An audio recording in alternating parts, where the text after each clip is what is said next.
¿verdad? Muchísimas gracias por todas sus atenciones, ¿verdad? Espero que pues la bendición de Dios pueda ampliarse todavía, ¿verdad? Sé lo que cuesta armar y desarrollar conferencias, ¿verdad? Y como decía un pastor, un conferencista, que los 2 días más alegres que tiene una iglesia que arma una conferencia es cuando vienen. Y el segundo día más alegre de la iglesia, cuando se van, ¿verdad? Así que doy gracias al Señor porque están alegres ahora. Vamos a ver si así siguen, ¿verdad? Vamos a ver, ¿verdad? Ya el sábado tuvimos ya un encuentro, no de tercer tipo, ¿verdad? Pero sí con ustedes en el seminario allá en Bradenton, y estuvo muy, muy, muy especial. El pastor de la iglesia americana allá tomó una fotografía de la enseñanza que estábamos dando y llamó al pastor y le dijo, Pastor Fabio, quiero saber si este es uno de los predicadores locos que andan enseñando acerca de que los aliens tienen algo que ver con el cristianismo.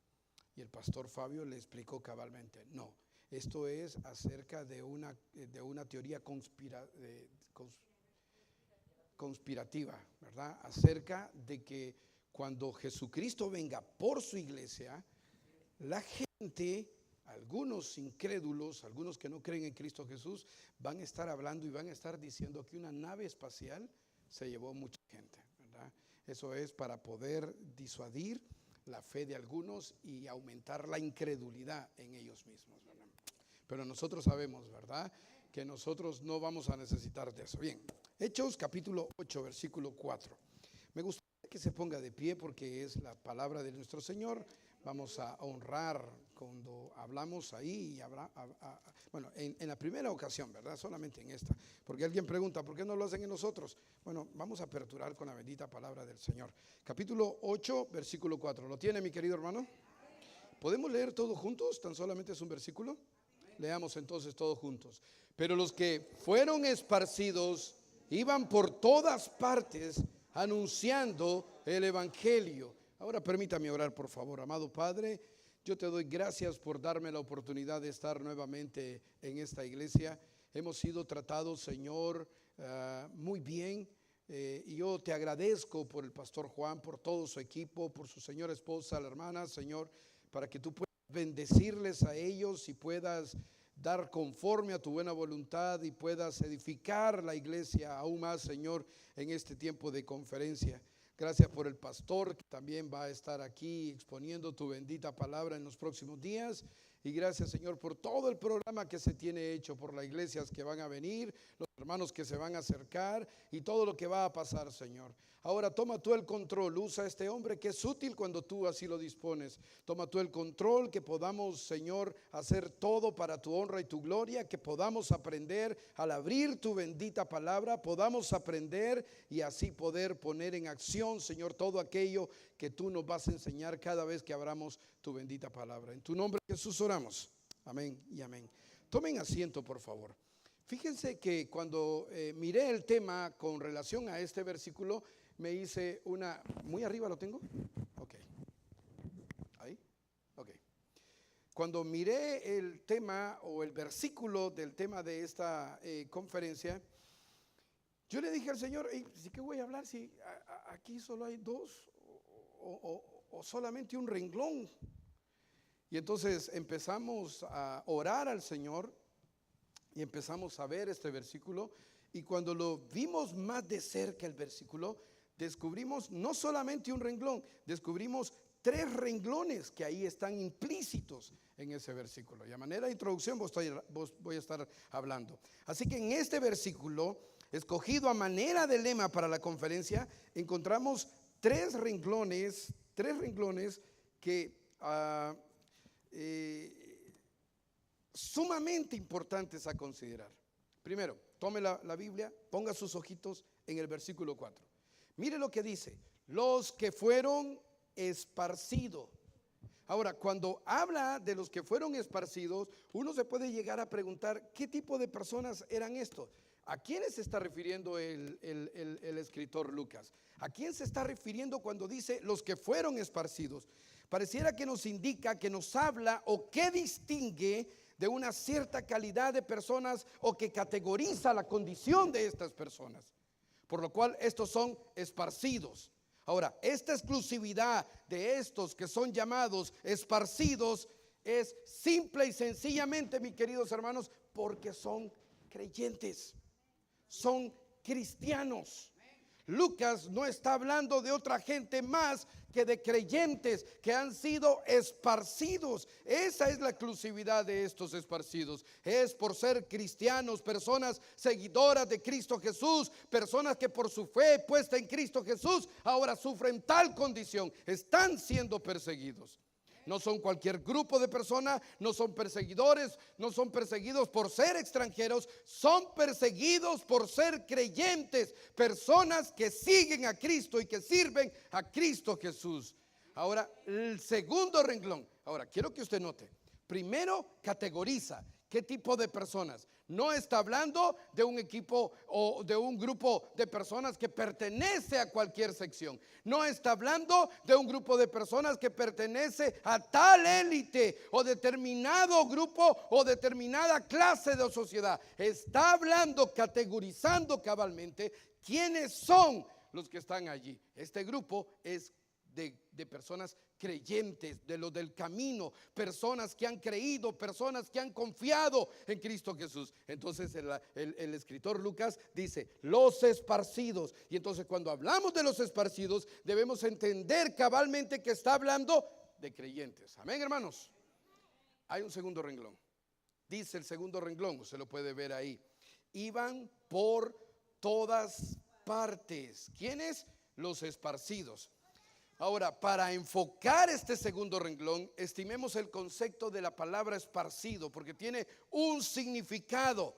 Esta palabra significa regados en diferentes lugares. Eso es lo que nos quiere dar a entender. Cuando hablamos de esparcidos, es que estamos refiriéndonos a personas que fueran regadas en diferentes lugares. Cuando esta palabra refiere o se refiere en la Biblia, debemos entender que se usa para describir a los creyentes, a los del primer renglón, a los que significan que eran creyentes, los que seguían a Cristo Jesús. Entonces, cuando nosotros hablamos de regados, estamos hablando entonces de creyentes obligados a salir de su lugar, a salir de su confort, a ser regados en diferentes lugares. ¿Por qué estas personas entonces se vieron en la necesidad de salir? ¿Por qué? Salta la primera pregunta. ¿Por qué?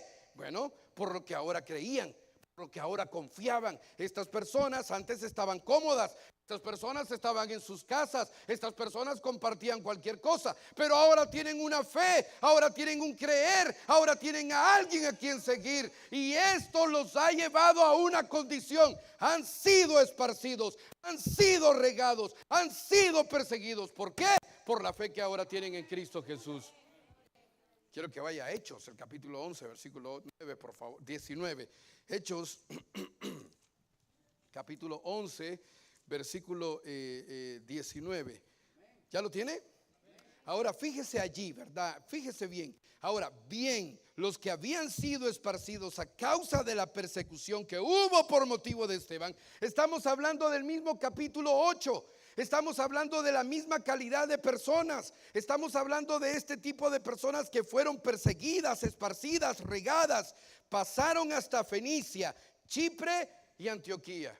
Ahora, yo no sé si usted llega a considerar esto, pero ellos no tenían cómo moverse. Ellos no tenían medios para moverse. Ellos no tenían un avión para volar y salir para emigrar. Ellos no lo tenían. Ellos simple y sencillamente usaban bestias, usaban animales. Simple y sencillamente tenían que caminar, dirigirse a medida que eran perseguidos, escapar, huir para poder escapar de lo que les afrontaba en ese momento a ellos.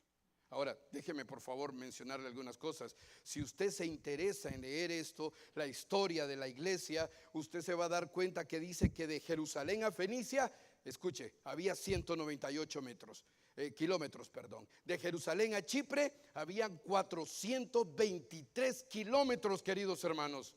No estoy hablando que iban en carro, iban a pie. No estoy hablando que solamente iban a pie. A lo mejor algunos tenían bestia, a lo mejor algunos tenían su medio de transporte, pero no había carro, no había tren, no había avión, no había barco, no había nada de eso. era a pie o en bestia. Escuche bien, de Jerusalén a Chipre 423 kilómetros, de Jerusalén a Antioquía 499 metros. Y Hechos capítulo 11 versículo 19 señala cabalmente estos 3 puntos: que los esparcidos, que los cristianos, que los creyentes, que los que confiaban en Cristo Jesús fueron llevados o esparcidos hasta esas distancias en kilómetros. Tremendo eso. Ahora, cualquiera podría creer que estos esparcidos lo que buscaban era salvar su vida. A lo mejor, cualquiera que su vida peligra, huye. A lo mejor cualquiera que su vida esté en peligro toma sus perrajes y se va a un lugar que le dé seguridad. Cualquiera que se vea atentado con la seguridad, cualquiera que vea atentado contra su mujer, contra sus hijos o con cualquier otro familiar, toma a sus familiares, agarra sus perrajes y se va. Estos hombres y estas mujeres hicieron eso. A lo mejor buscaban salvar su vida. Eso es posible. Pero hay un punto que en el versículo lo indica cabalmente. No solo salvaban su vida. Escúchelo. No solamente estaban salvando su vida, sino que con lo que estaban haciendo estaban salvando otras vidas. Escuche bien lo que dice, por favor, ahí en capítulo 8 versículo 4: y por todas partes anunciando el evangelio. No solo corrían a salvar sus vidas, sino que empezaron a anunciar el evangelio de Cristo Jesús. Y la misma palabra dice que el evangelio es poder. El evangelio nos trae a nosotros el conocimiento de lo que ha hecho Cristo Jesús, de cómo murió, de cómo resucitó, de cómo está a la diestra de Dios Padre, de cómo intercede por nosotros, de cómo Él prometió que va a levantar, a construir una morada para nosotros en el reino de los cielos. Eso es, queridos hermanos, habla de Cristo Jesús. La pregunta salta: ¿por qué harían estas personas esto? No acabas de responder, pastor. Bueno, sí, pero hay algunas condiciones internas, muy internas. Ahora, pregunto, queridos hermanos, mira, yo tengo una peculiaridad, yo tengo una acción en mi vida. Si la hermana me acaba de entregar un presente de toda la iglesia. Si tú te llegas a mí y me dices, ¿me puedes regalar algo de esa canasta? Ahí está mi esposa. No te voy a dar toda la canasta, pero te voy a dar lo que me pidas. ¿Sabes por qué? Porque a mí me encanta compartir lo que es bueno. Me fascina. No me importa. ¿Por qué? No es que no me importa. Sí me importa el gesto que hicieron conmigo y mi esposa. Sí me interesa. Pero de gracia recibiste. Dad de gracia. Bueno. Entonces ponga atención a lo que quiero decirle ahora. ¿Por qué esta gente hacía eso? ¿Por salvar su vida? Perfecto, sí, salvaban su vida. Pero ¿por qué anunciaban el evangelio si la razón por la cual salían de sus hogares era por estar hablando del evangelio? ¿Por qué razón hablaban del evangelio? 3 rengloncitos pequeños para empezar y seguir con la introducción. 1, era por necesidad. Ellos miraban en las otras personas la necesidad que tenían de falta de paz. Hoy, queridos hermanos, estamos viendo a gente, a hombres, mujeres, familias completas teniendo necesidad de paz. Ellos necesitan paz. Y el cristiano tiene algo que Dios le ha dado. Mi paz os dejo, mi paz os doy. Yo no la doy como el mundo la da. No se turbe vuestro corazón, ni tenga miedo. Entonces tenemos paz para dar. Y yo me pregunto, ¿por qué estos hombres salían? ¿Por qué estas mujeres salían? ¿Por qué hablaban de lo que los estaba amenazando a ellos? ¿Por qué tenían que hablar? ¿Por qué? Por necesidad de las otras personas. ¿Has visto tu vecino? Necesita de Jesús. ¿Cuántas veces le has hablado a tu vecino? ¿Sabe lo que decía el canto que entonaron el cuarteto, el quinteto? El cuarteto de 4 era, ¿verdad? Sí, porque no hay cuarteto de más, hermanos. 4. El cuarteto cantaba y decía: hombres de valor, necesita Dios, hombres esforzados. Ni yo me lo sé ya, ¿verdad? ¿Me está entendiendo? Pero vemos al vecino muriéndose y no vamos. Vemos a nuestros niños perdiéndose y no actuamos. Vemos a nuestros jóvenes confundidos y no hacemos nada. ¿Dónde están esos hombres? ¿Dónde están esas mujeres? Solamente la tarea es para nosotros, queridos hermanos, el libro de San Marcos como el libro de San Mateo dice cabalmente, ir por todo el mundo. No dijo el pastor, no dijo evangelistas, no dijo misioneros, no dijo esto, no dijo el otro. Le dijo a la iglesia, vayan, prediquen el evangelio, enséñenle a la gente quién soy yo, predíquenles, evangelicen los discípulos, hagan los discípulos. Es toda la iglesia. Aleluya, amén. Entonces había necesidad. ¿Lo harían por gratitud? Creo que sí. Cuando una persona recibe, da también de gracia. Es agradecido. Simple y sencillamente agradecido. El pastor que va a estar mañana con nosotros es el hermano que está aquí. Él nos tenía hoy impresionados en el almuerzo. Carne que comíamos, bocado que tragábamos de lo que nos estaba contando él acerca del ministerio que él tiene. Mañana van a saber, o si ya lo conocen, no lo sé, ¿verdad? Pero mañana van a saber. Y yo tenía una curiosidad que tenía que hacerse la pregunta. Y yo no sabía yo en qué momento le hacía la pregunta. Y terminamos de comer, y yo impresionado con toda la historia que me había contado el pastor a todos los que estábamos ahí. Y le hago la pregunta, pastor, ¿algún día usted estuvo preso? Y me dijo, sí. ¿Lo ve? De gracia recibió. ¿Qué cambió el corazón de este hombre? No estoy tirándole flores para mañana, ¿verdad? Pero él sabrá cómo se va a parar aquí y oraremos por eso. Pero solo aquel que sabe es agradecido. Solo aquel que ha transcurrido, que ha caminado, sabe lo que pasa con el que está caminando, el que transcurre por ese camino. Entonces lo hacían por necesidad, a lo mejor. Miraban la necesidad en las personas, lo hacían por gratitud, pues a lo mejor, queridos hermanos, o lo hacían simple y sencillamente por espontaneidad. Lo hacían porque ya era natural. Y eso es una verdad, porque sucede en el creyente verdadero, sucede. Si yo voy al lado de un paisano, si yo voy al lado de un hombre, si yo voy al lado de una persona, espontáneamente voy a sacar a Cristo Jesús. Le voy a preguntar, si tú murieras ahora mismo, ¿a dónde irías? ¿Al cielo o al infierno? Ahora, ¿te gustaría tener a Jesús? Espontáneamente, naturalmente. Eso está en mi carne, eso está en mi mente, está en mi corazón. Predicar acerca de Cristo Jesús.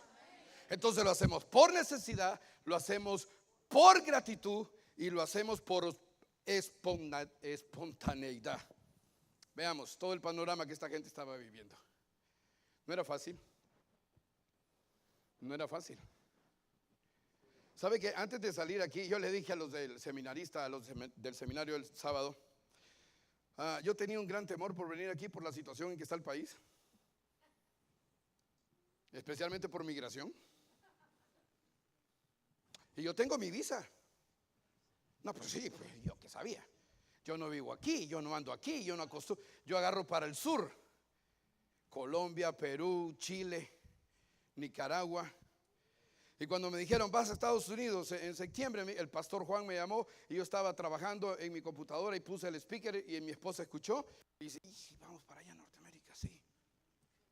Y entonces yo no sé nada de inglés, nada, absolutamente nada. Bueno, sí, algunas palabras, no puedo mentir porque estoy en el púlpito. No, esas son ABC. Por ejemplo, sé I had many hungry. I hungry. Otra que es importante, muy importante. Give me money. Esa es esencial. Y de ahí, con todo respeto, si hay algún norteamericano aquí, ¿verdad? O un natural, discúlpeme, pero no me gusta el inglés. Me metieron en Honduras a una academia de categoría y vaya a aprender inglés. No lo quiero. Entonces me preparé. ¿Vas a Estados Unidos? Sí, me dijeron. ¿Y cómo le vas a hacer, pastor, con esa situación de migración que está ahí? ¿Con quién? Con ICE. Y sabe, lo hice algo malo. Puse a ver a mi esposa y yo nos pusimos a ver noticias de Estados Unidos. Que ICE atrapó aquí en Home Depot, que ICE atrapó aquí en fulano, que ICE aquí. Ay, le dije a mi esposa, esto está difícil. Entonces me puse a practicar. Le dije a mi esposa, nos vamos a guindar ¿cómo se llama? El pasaporte. Y nos vamos a poner los tickets enfrente, así.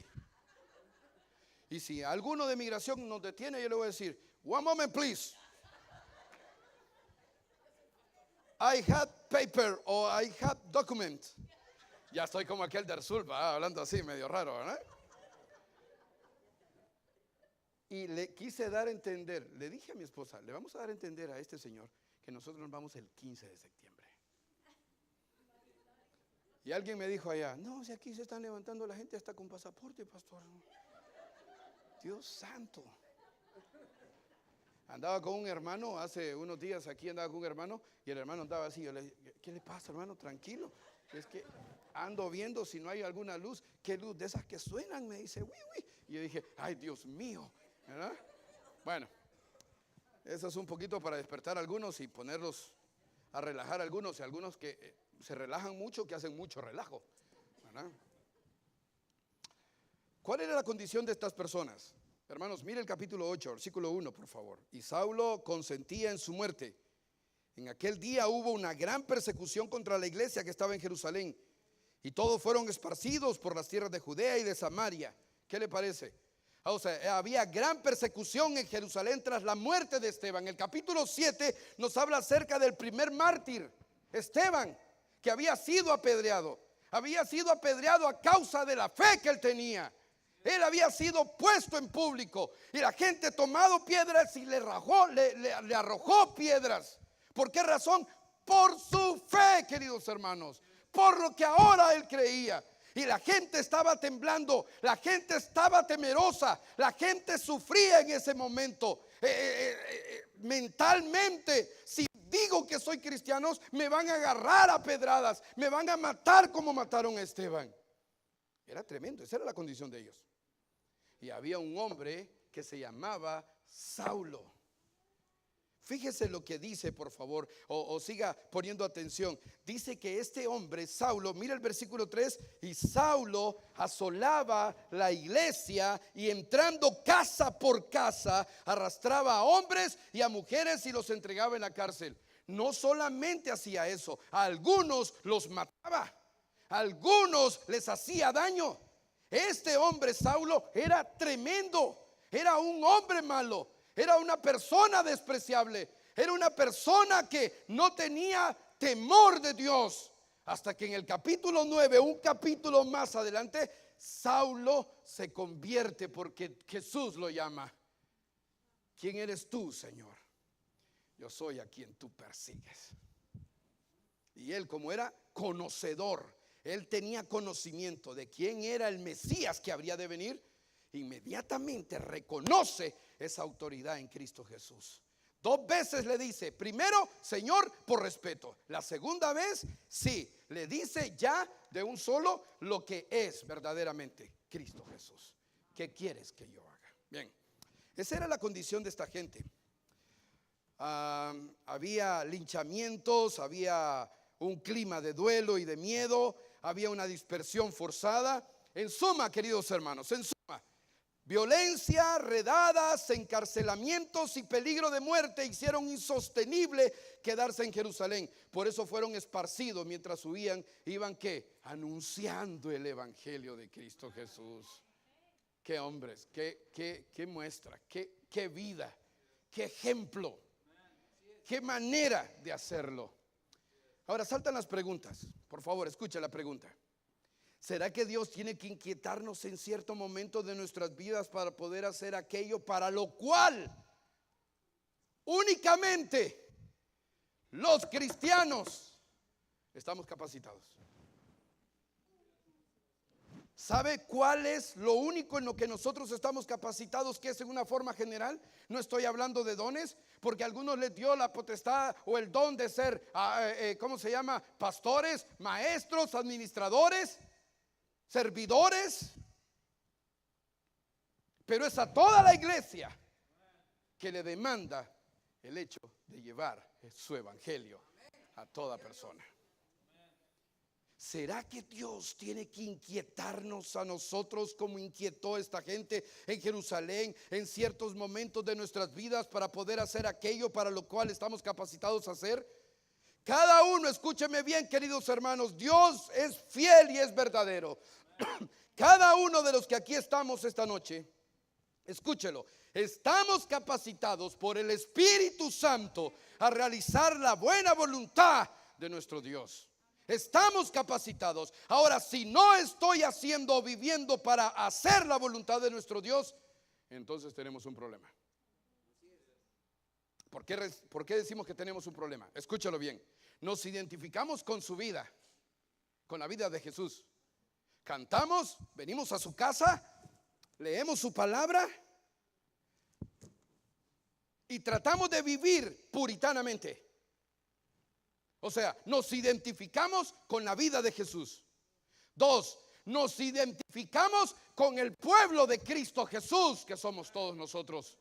¿A qué iglesia vas? A fulana. ¿A qué iglesia vas? A sutana. Nos identificamos primero con su vida. Nos identificamos en segundo con su pueblo. Y número 3, nos identificamos con su palabra.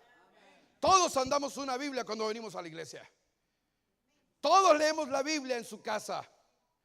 Nos identificamos con su palabra, nos identificamos con su pueblo, nos identificamos con su vida. Pregunta: ¿nuestra confianza está puesta en Él? Sí, lo puede decir. A cualquiera le podemos preguntar: ¿está su confianza puesta en el Señor? Mi Dios Padre lindo, precioso, Él es el que hace la obra y la maravilla en mí. ¿Cómo llenamos nuestra boca de eso? Déjeme preguntarle: ¿hace la buena voluntad de Dios?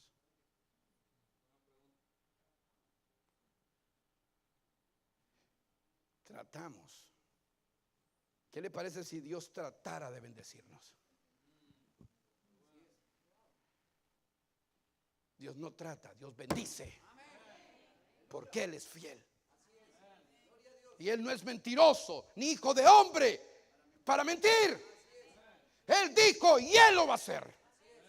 Nosotros somos los mentirosos. Disculpe, ya, esta es la segunda vez que vengo. Sí, la tercera ya no vengo. Dios usó la muerte del siervo Esteban. Dios usó la persecución para que la gente se activara. Dios usará este tiempo de conferencia para poder hacernos mover o entender cuál es la buena voluntad y que la busquemos y que la cumplamos, aún estando en la condición que estamos de esparcidos. Allá tenemos en el sur familia. Aquí tenemos familia también. Allá en el sur hay necesidad. Aquí también hay necesidad. Y los únicos que la podemos llegar a cumplir, la buena voluntad de Dios, somos nosotros. No hay nadie más.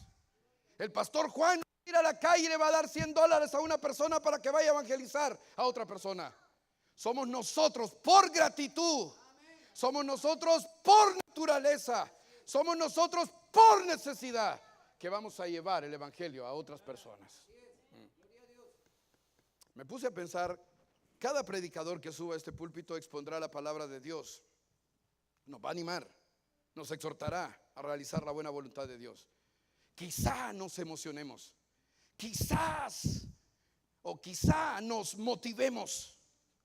Y seguro estoy que si nos emocionamos y nos motivamos, nos vamos a comprometer. Seguro estoy. Ojo con tener en consideración Eclesiastés capítulo 5. Cuando vayas a la casa de Dios, no hagas promesas que no vayas a cumplir. Amén, hermano. Tal vez nos emocionemos, tal vez nos motivemos y por ende nos vamos a comprometer. Pero es una verdad, es esta: todo este mover que se dará en esta conferencia, gloria a Dios, todo el mover que se va a dar en esta conferencia, muy bien podría ser momentáneo, muy bien podría ser por algunos días, mientras dure, hasta que se presente la dificultad. Puede ser, pastor, puede ser. Lo que pretendemos decir es que este mover, esta emoción despertará que despertará cada mensaje, puede ser simplemente, sencillamente, relámpago, simple y sencillamente momentánea. Así que esto tiene que ver con nuestra vida. No solo influye lo emocionante del mensaje o lo impactante de la palabra del Señor. Tiene que ver con nuestro pensamiento y nuestra condición con Dios y mi relación y mi comunión con Dios. ¿Lo está entendiendo, queridos hermanos? O sea, yo puedo ponerte una vacuna, una inyección, el pastor que suba mañana lo va a hacer lo mismo, te va a dar palabra y esa palabra te va a motivar. Recuerda usted la parábola del sembrador en el capítulo 13 del libro de San Mateo, el que fue sembrado, el otro que fue sembrado, vino el afán, vino la persecución y abandonaron lo que con gozo habían recibido. Así que no tiene que ver con un mensaje, no tiene que ver con un predicador exclusivo, excepcional o apasionado que se suba a este bendecido púlpito. Tiene que ver con nuestra vida. Tiene que ver con nuestra vida. Me pueden tirar y meter la Biblia en la cabeza, pero si no hay acción en mí, si no hay convicción en mí, no va a haber acción en mi vida. Podemos comentar y decir, ese gordito hondureño gritón. No es porque, tal vez lo hago para que se recuerden de mí. O algunos ya están dormidos. Si ya me contó lo que el pastor Juan dijo, que vino un predicador y en una conferencia tiraba los micrófonos. Aquí no tengo tantos micrófonos, así que no se duerma. Pero si no hay un efecto en mí, no es la palabra la culpable. No es el predicador el culpable. No es la iglesia el culpable. Soy yo. Es mi vida. Entonces, me tomé la oportunidad y el atrevimiento de decir, no voy a hablar de lo que yo hago.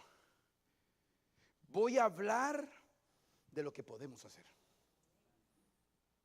Y los defectos que surgen para no hacer la buena voluntad de Dios. Y quiero ponerlo en dos. Y si se me da la oportunidad y me dice el pastor, no, cambia el mensaje para el viernes porque te toca a ti el viernes, entonces yo lo cambio. Pero voy a hablar de dos características que son esenciales en nosotros los creyentes.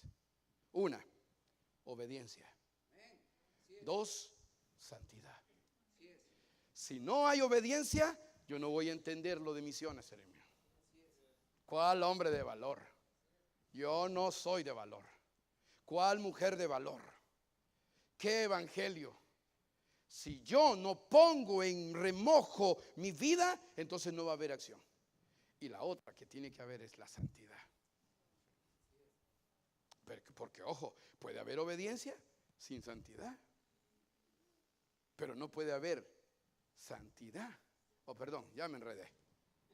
Mañana, otro día le cuento. Así que estime que la obediencia es el resultado de la comunión con Dios. Una persona que es obediente es una persona que tiene comunión con Dios. Una persona que es obediente es una persona que tiene comunión con Dios. ¿Recuerda usted? ¿Y qué es lo que sucede con una persona que tiene visiblemente se puede distinguir obediencia en la vida de esa persona? Bueno, tiene comunión con Dios. ¿Y qué dicta esa persona? Dicta confianza, queridos hermanos. ¿Recuerda usted cómo Moisés bajaba del monte cuando hablaba con Dios? La Biblia dice que él no se daba cuenta que su rostro resplandecía. Eso significa que él venía de estar en la presencia de Dios. Y en Éxodo capítulo 3, cuando Dios llama a Moisés, le dice: descálzate, porque el lugar donde estás santo es. Eso significa que usted y yo, para poder tener comunión con Dios, tenemos que tener santidad. Y cuando hay santidad, queridos hermanos, hay comunión con Dios, por ende hay obediencia a lo que Dios determina en su bendita palabra.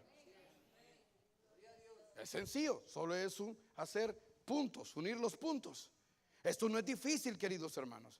Yo no soy ningún profesional para podértelo decir. Simple y sencillamente lo descubro allí.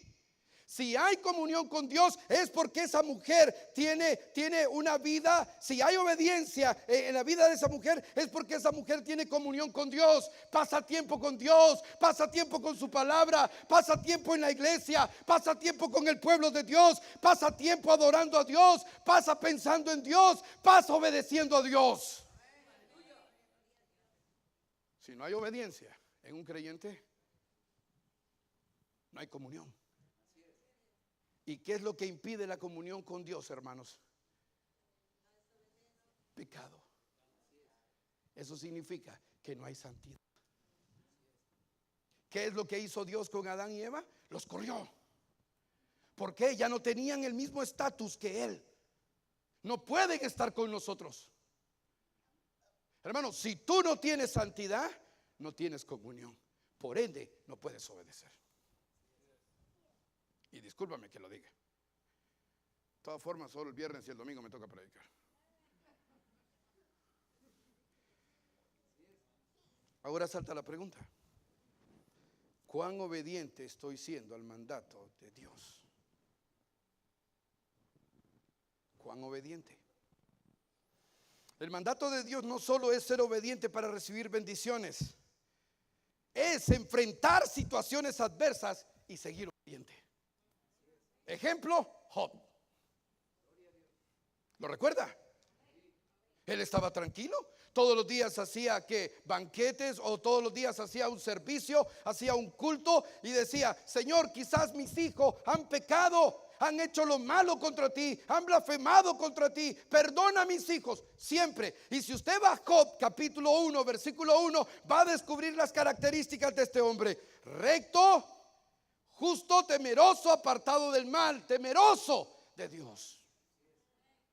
Y eso no lo dice Job, o no le dice el escritor de Job, lo dice Dios. Porque cuando Satanás se presenta, como todos los hijos se presentaron, dice la Biblia, ante Dios, Dios le dijo: ¿has considerado a mi siervo Job? ¿Cómo le dijo? Que no hay nadie como él.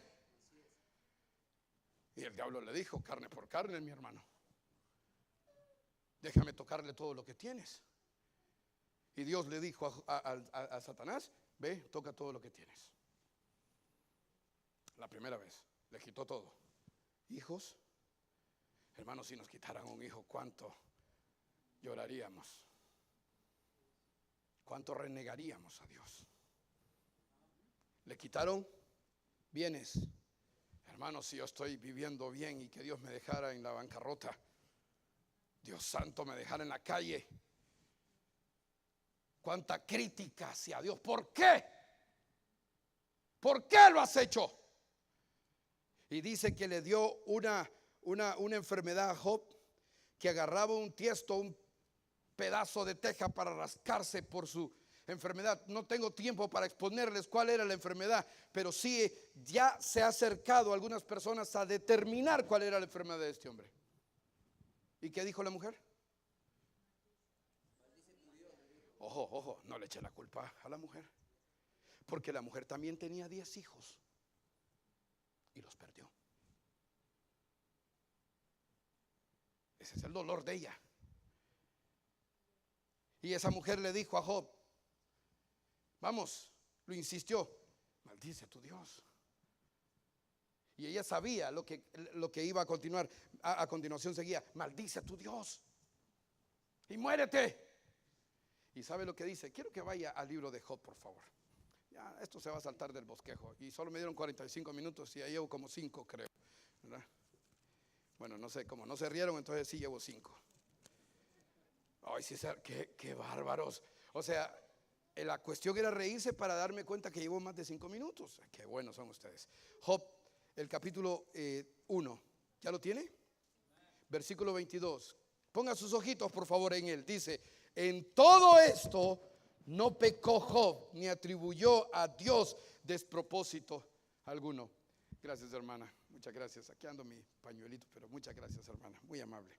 Dios dice en su bendita palabra que Job no atribuyó. Y ojo, vuelve Satanás y le dice: bueno. Y Dios le dice a Satanás: ahora tócale, tócale, pero no toque su vida, porque esa es mía.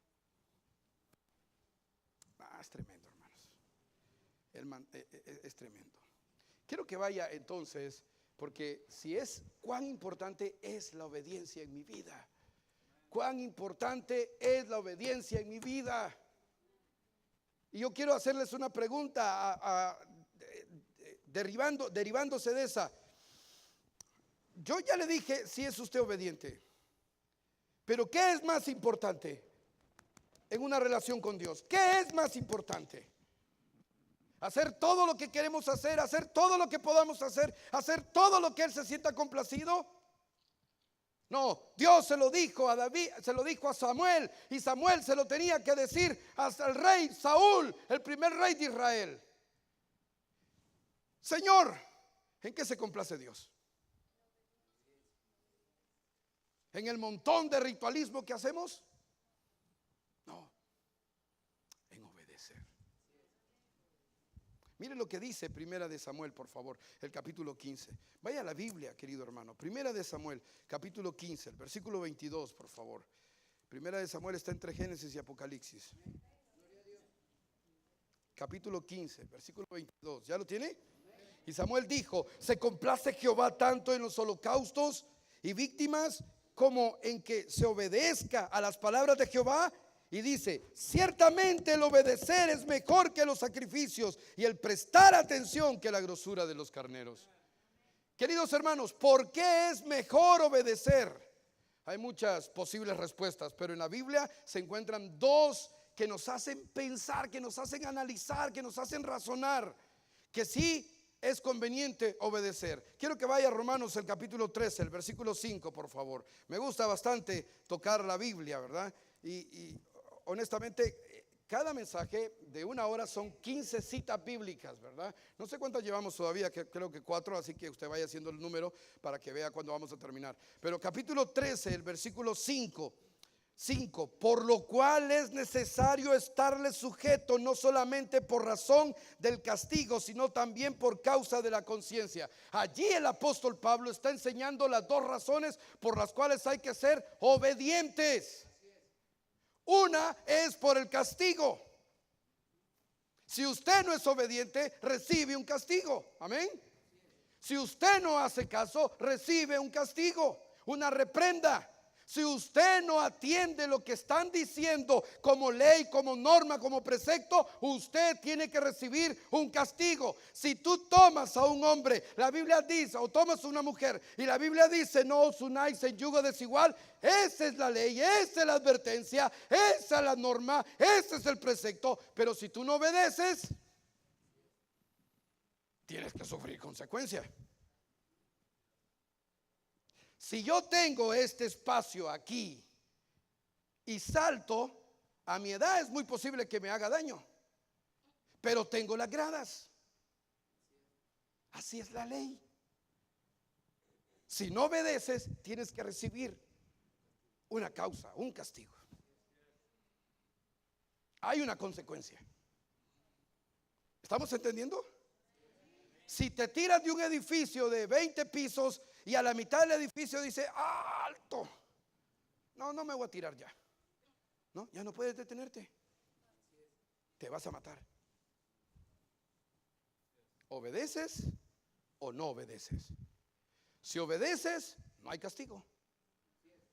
Si no obedeces, hay castigo. Y es una norma, hermano, no la pongo yo.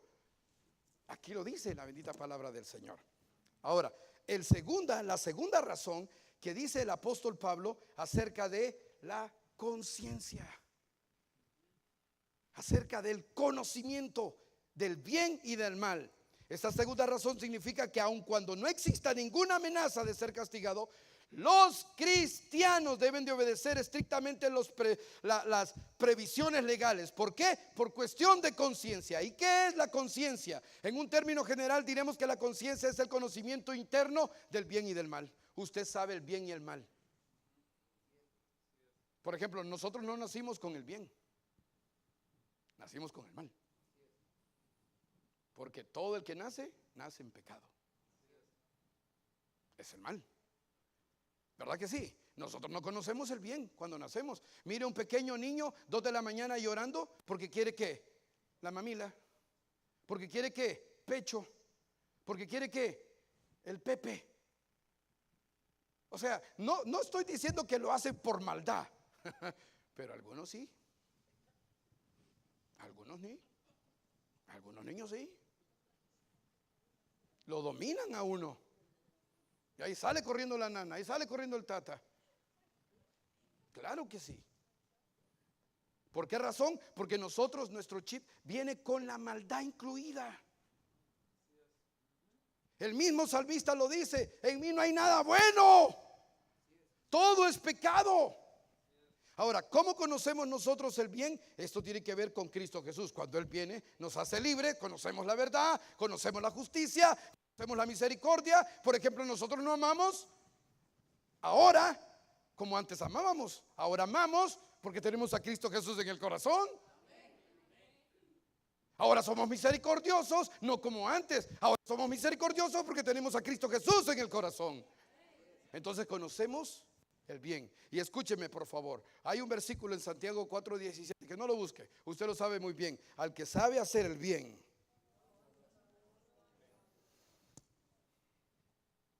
al que sabe hacer el bien y no lo hace, si yo sé cuál es el bien y no lo hago, es pecado.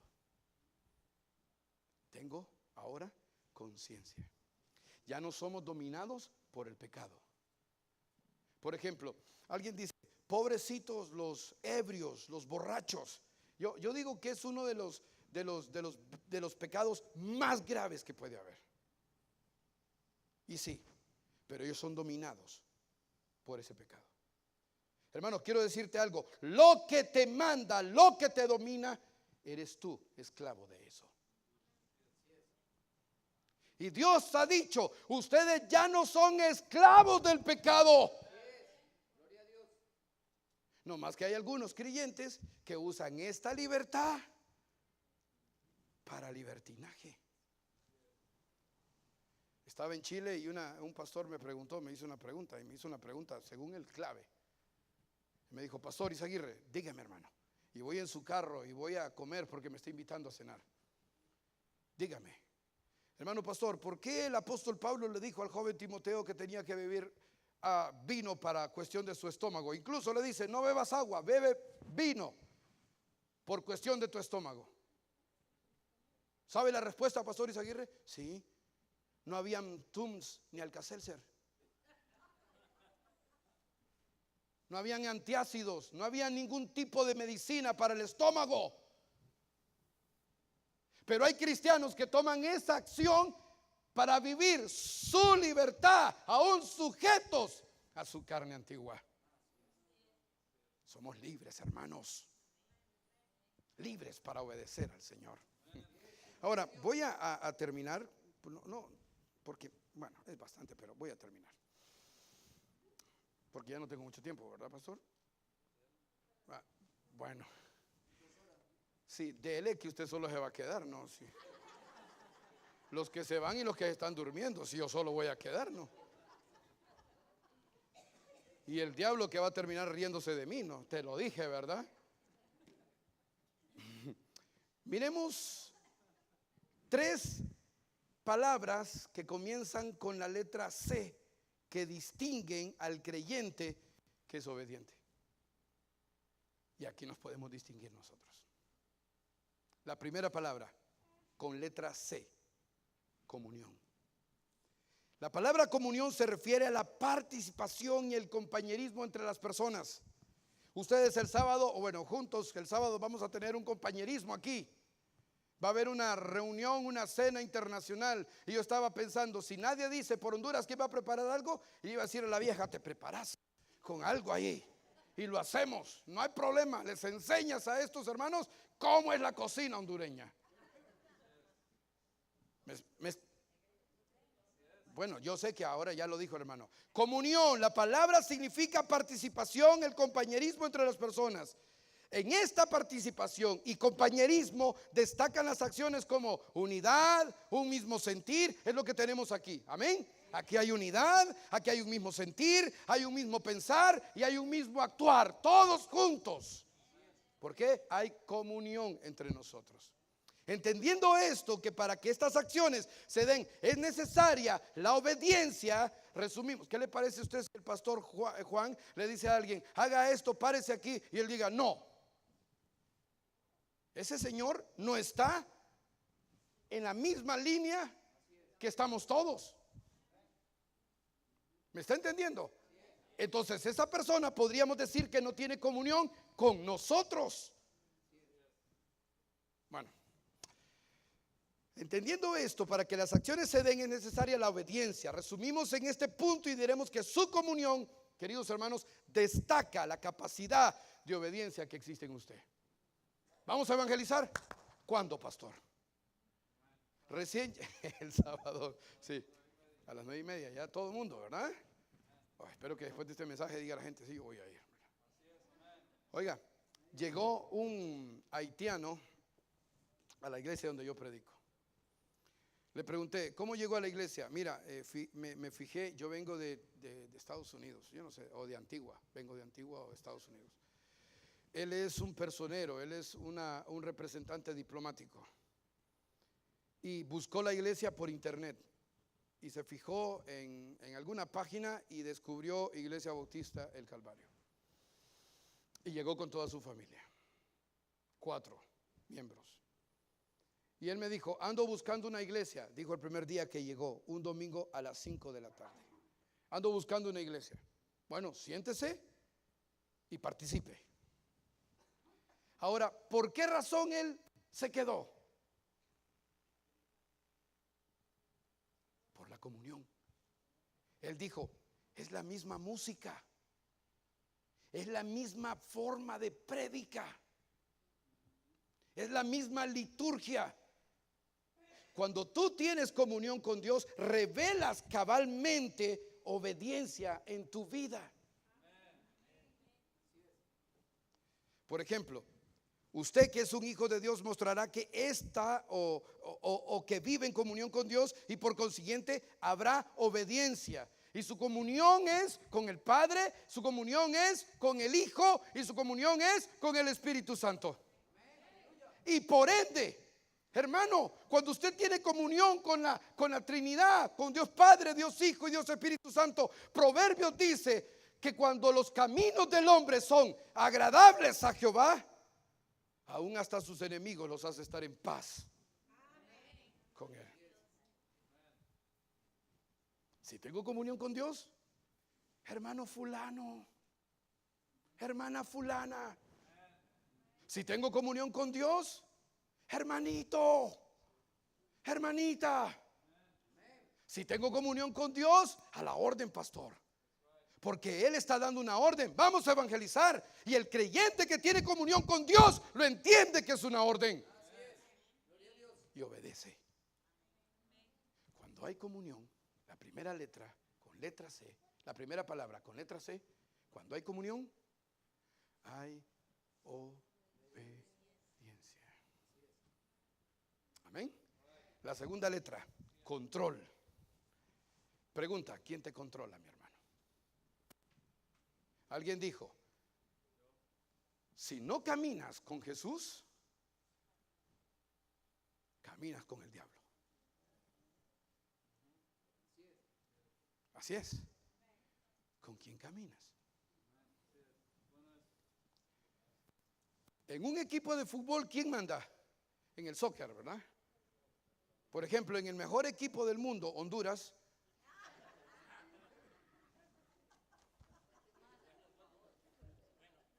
¿Perdón? Es bueno, Honduras. Ahí está. Yo tengo comunión con ese hombre. Compartimos lo mismo.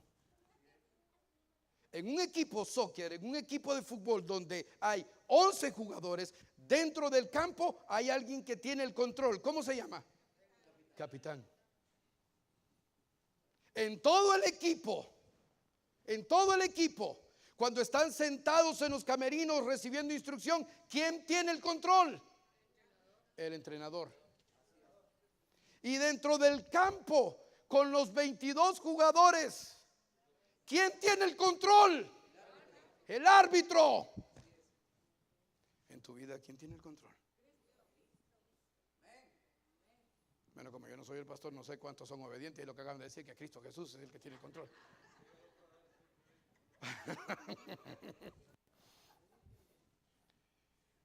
Comunión, control.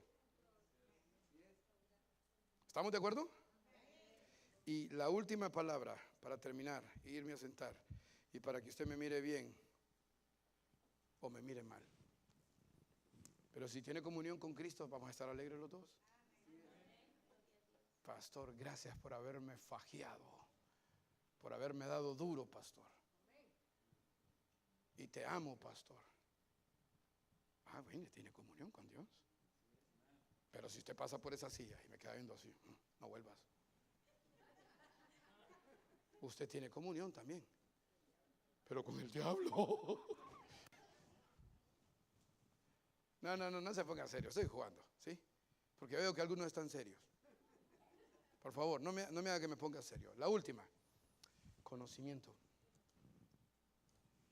Comunión, control, conocimiento. Usted fácilmente sabrá responder las siguientes preguntas. Escuche. ¿Es conveniente obedecer a los padres? ¿Es conveniente obedecer a las autoridades establecidas? ¿Es conveniente obedecer a Dios y su palabra?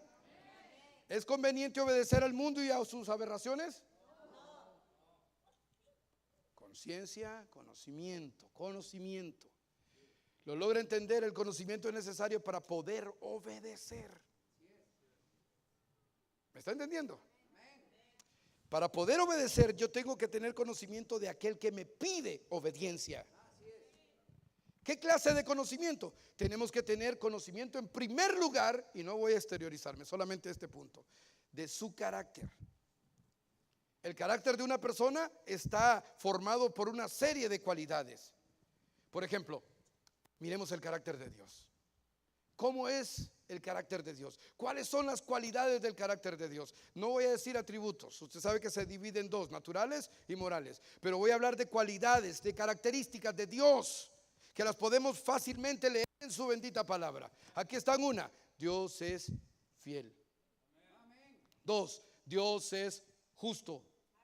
Dios es misericordioso, omnipotente, omnipresente, omnisciente. Ahora, el conocimiento de todas estas cualidades, podemos entonces con toda seguridad obedecer a Dios.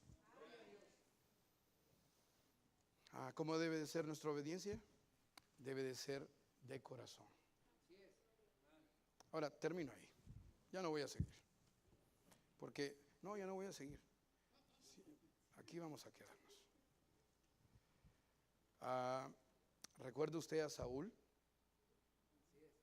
Fíjese que si usted observa a Saúl, si usted va a la Biblia y observa a Saúl, creo algunos discutirán si Saúl es salvo. Usted sabe que él se suicidó, ¿verdad? ¿Sí? Y si usted nota, en la mayoría de las palabras de Dios, en las cartas o en los libros donde él aparece, él siempre se refiere a Samuel, tu Dios. No se refiere a nuestro Dios, tu Dios, tu Dios. Y Saúl fue desobediente. A Saúl le dijeron, no hay problema, con Dios no tiene problemas con la muerte y la vida, queridos hermanos, no lo tiene. Nosotros somos los que tenemos problemas porque no queremos morir. ¿Verdad que ninguno de nosotros quiere morir, queridos hermanos? Nadie quiere morir. Yo quiero ver hasta el último de mi o tataranieto. Yo no sé cómo se dice, ¿verdad? Cuál sea ahí, todo eso. Yo quiero ver al último, pero no queremos morir. No queremos morir. Y a Saúl le dijeron, Saúl, mata aún a los que están de pecho. Y Saúl fue y junto con el pueblo perdonó a lo mejor del ganado. Y perdonó al rey. Y vino Samuel. Y Samuel le dice: ¿qué has hecho? Era mejor obedecer, Saúl. Hoy hay días muchos cristianos que no están obedeciendo a Dios. ¿Y cómo es eso posible? Que querramos todo de Dios, pero cuando Él nos pide, no le demos absolutamente nada, mucho menos obediencia. Yo debo tener comunión con Dios para poder entender a este Dios, con Él. Dios no es malo, Él es bueno. Dios no es injusto, Él es justo. Pero ¿cómo está nuestro corazón? ¿Estamos verdaderamente creyendo? ¿O leemos esta palabra solamente por leerla? ¿Estamos creyendo en el Dios que dice la palabra? ¿En el Dios que manda en esta palabra? Déjame hacer una última vez. ¿Cómo está tu corazón? ¿Puedes inclinar tu cabeza? ¿Hago el llamamiento, pastor, o pasa usted? Yo. ¿Puedes inclinar tu cabeza y cerrar tus ojos, por favor?